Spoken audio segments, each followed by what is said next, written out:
So how many units do you have out for rent right now? Should be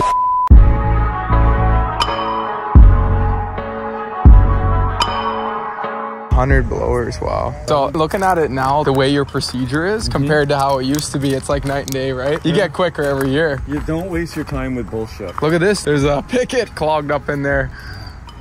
So right now it's, yeah, Phil's taking a little look and he's getting some of the extra welding done. So explain this process again one more time for me. So it's a pressure wash. Okay. High pressure wash. Blast off as much of the scale as you can so you don't have to go in there with a sander. Most of the points pretty good. Blast it off, treat it with a rust proofer. Come back, give it a second coat where the orange is coming through a little bit. Let's see, it's a bit thin there on that one. Yeah. You'd want to add a second coating. So this rust proofer, when it's dry, actually is a primer as well. Wow. We just paint right over it. And then that's it. Like I say, you feel a bit of the rough, so I'm going to sand that lightly, but that's it. So these are all prepped, gonna get some paint. And then tell me about the Cyclones now. Like, show me one of your oldest ones. I want to see how the paint held up, or the galvanized, I should say. So this is a blower that would be about 6 years old at least. 6 years old, eh? This would be a little older yet. That'd be 1 more year older. So you can see clearly some differences. This is 7 years old? This one's 7 years old. And then the one behind you, that looks like a new unit. This is one from last year new. Last year. So actually it looks worse with the way the galvanizing interacts here. Like it looks so bad when the galvanizing sort of reacts, eh? Wow. But eventually it gets its patina. And you see the color, like the little kind of square marks in the galvanizing, this discoloration here. You see that stuff? Yeah. That's the galvanized actually gets a patina, and that's your protective coating. Okay. So it reacts when it's fresh. It reacts with everything. It looks like shit. Our brand new ones never turn like that, but we don't have a lot of salt back home because they use sand. That's from the salt, right? That'd be from the salt. But it'll cure itself. Like the back door, you see the back door is cured. Those, when you start seeing these blotches, and that becomes its own protective coating. And galvanized actually moves.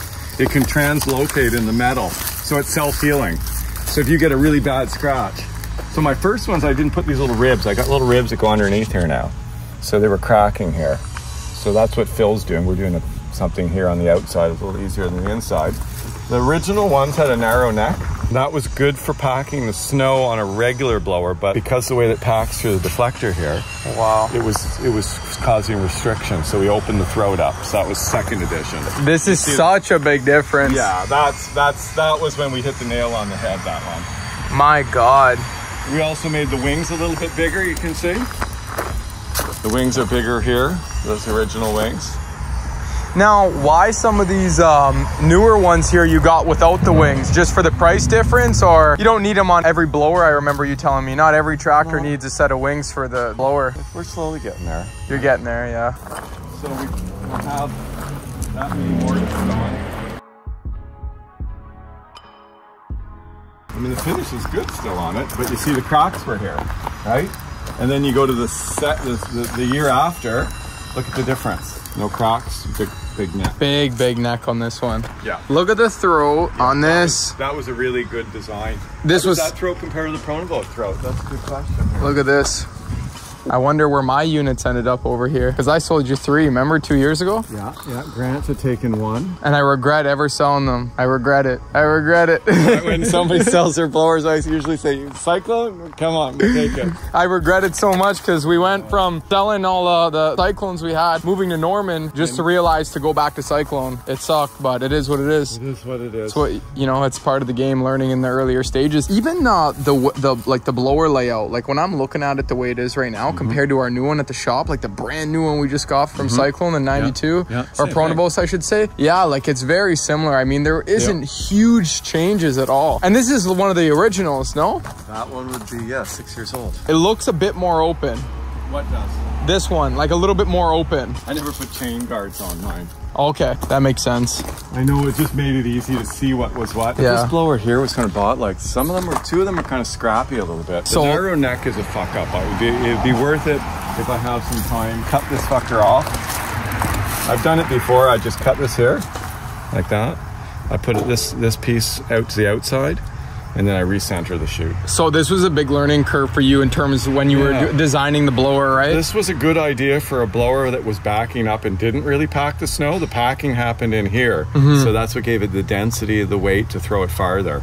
So that was the restrictor on a conventional blower. It was a good design, so I included it here. And what was the end result? Just clogging? The end result was the compaction was being done before it got to here. So there was no more room to squeeze the snow. So this, instead of working for us, it worked against us. That makes perfect sense.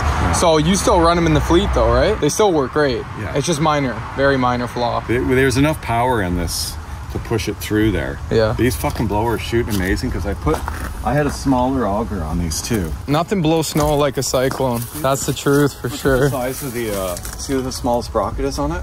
Yeah. Those ones actually clean better. They pick up better in the street than it turns quicker. Wow. So this will process the snow better than the new Chronivos. Really? Yeah, I've been out in an old fucking green one, yeah, and I've been out in the new ones. I mean, the new ones are smooth, and the other ones kind of got a bit of a wobble to them and a shake. But my God, I got in the practice. Why does this work so much better? It's the gear ratio. It's the gear ratio. Yeah. That makes a big difference. Start to finish, how long did the build take? Like start to finish, from when you first chopped up the original design to the finished product? So the original design, we did one mid-season in March. So we cut one regular Chronovo apart. So I have to see if I can see it in the yard here. I'll show you our very first blower. The very first blower, you got it here. This is the very first one. Wow, look how much different it is. Wow. So the concept was the main point.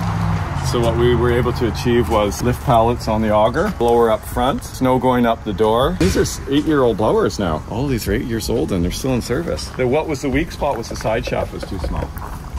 And that's one of the things we got on. See, it's only 1 1/4 inch or 1 3/8. This looks thin too. Yeah, that's the piece that we replaced with now 1 3/4. But these blowers, they held up. I mean, and that was, I literally cut the arms right off the old Chronovo, do you recall? Yeah. So I took and I scabbed all the parts. I recognize this one just because of some of the old parts on it. This is the old curved hitch. This blower, if you went back in time, is probably over 30 years old. 30 years old? Over 30 years old. Because this is Chronovo haven't made a hitch like this in years, right? And now the chute's not one of the old original chutes. Most of the chutes, that would be more of an older chute on this one. Yeah, can't believe that. 30 years old. So what was the actual brand of the blower beforehand, before you chopped it all up? Inverse P92 INV. Wow. So even the gearbox I kept. So I just changed the pass-through shaft. So when people say the gearboxes blow up, there's plenty of 30-year-old gearboxes working today. All of them, in fact. You're kidding me. Yeah. These are all 30-year-old gearboxes on these blowers. You're still running them. Like I said, I cut the drive shafts, and I mean, we replaced some, but literally the drum, for God's sakes, is the drum and the arms. The front hitch is all old Chronovo parts. They didn't change too much. They added those, I think I recall you saying it in the video, a piece of neoprene. This is actually my first blower. This one, I got it wrong. Oh, this is the first one. Okay, let's take a deep dive into this. So this is, again, it's the same year as the one we showed you, the red one. I only did this for a couple of years, just a 1/2 inch A-frame. You're still using this in the fleet or not? No. This one got twisted up. Somebody drove into it. Yeah, it looks all cracked and twisted. Up. Yeah, you can see. This was, what's different about this one, this was made with a conventional snowblower. So see the back of the fan smooth here? All of the other ones that we did, like I'll show you on the other one. So here's what we did for all of these ones. So we cut the arms out. We cut the arms out, we cut the barrel out, we had to cut the back of the barrel out because it was on this side. So everything was reversed.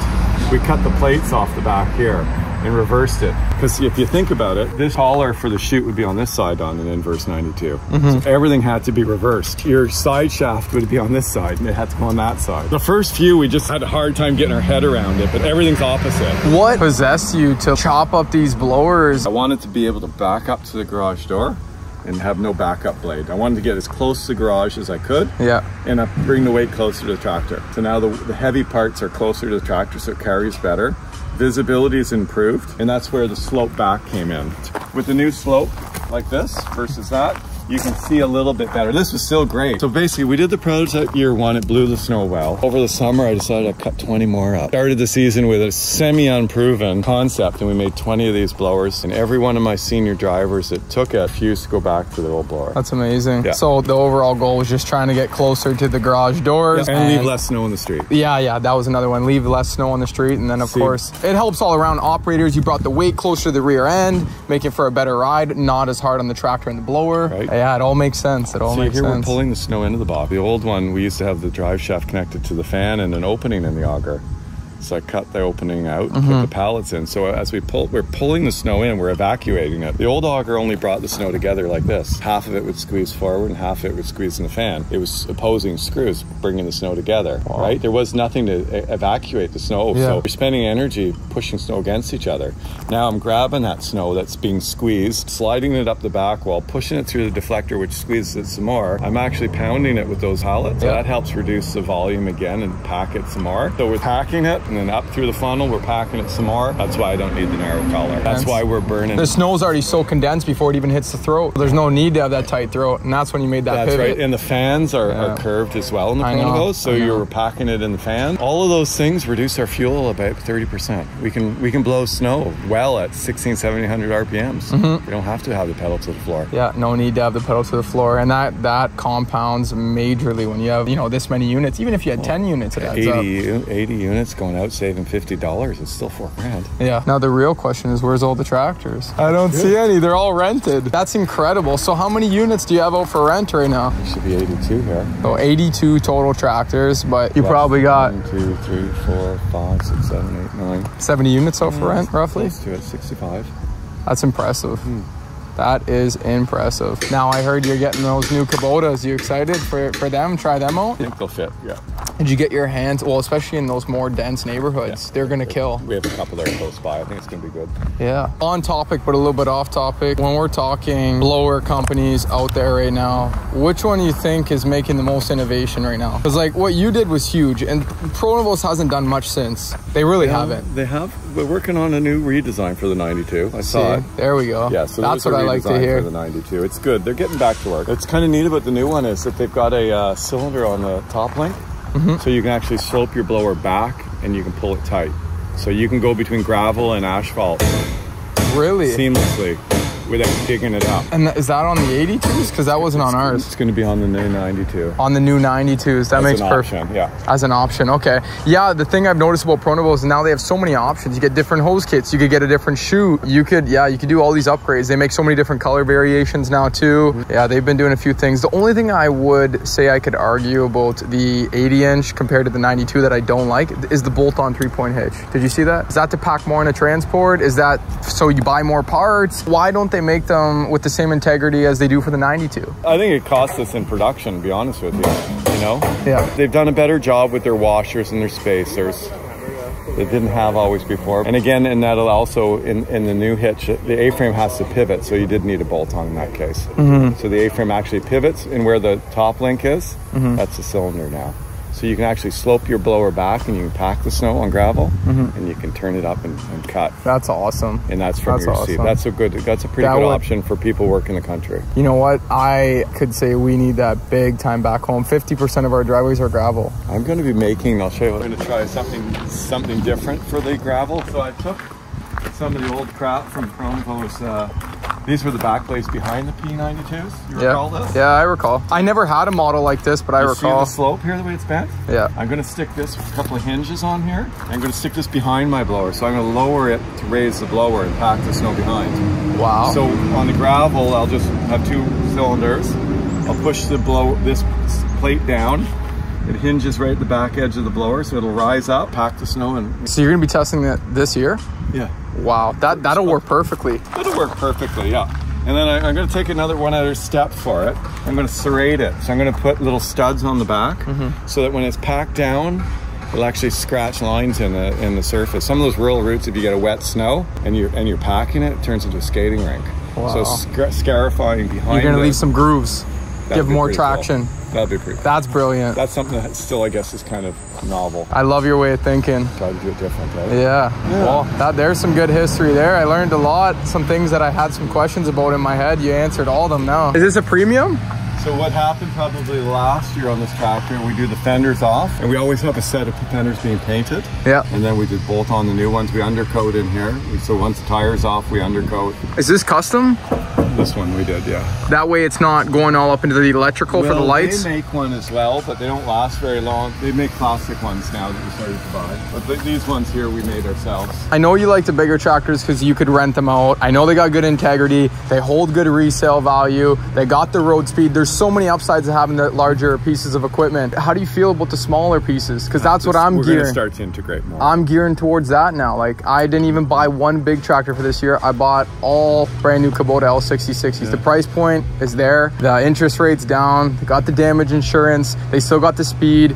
And they're very simple to operate. Very simple. You could put a monkey in there. I think we're going to try more. Put 2 more in. We'll see how the guys like them. In denser roads. I still think that there's another tractor that's going to come right up the middle and just be perfect. Yeah. There is no perfect snow tractor yet. There is none. Probably by the time that comes around, it'll be electrified anyways. You think so? Kubota, I think, has been the only company so far that has taken a step towards the residential snow market as a whole. That they made the Nordics edition.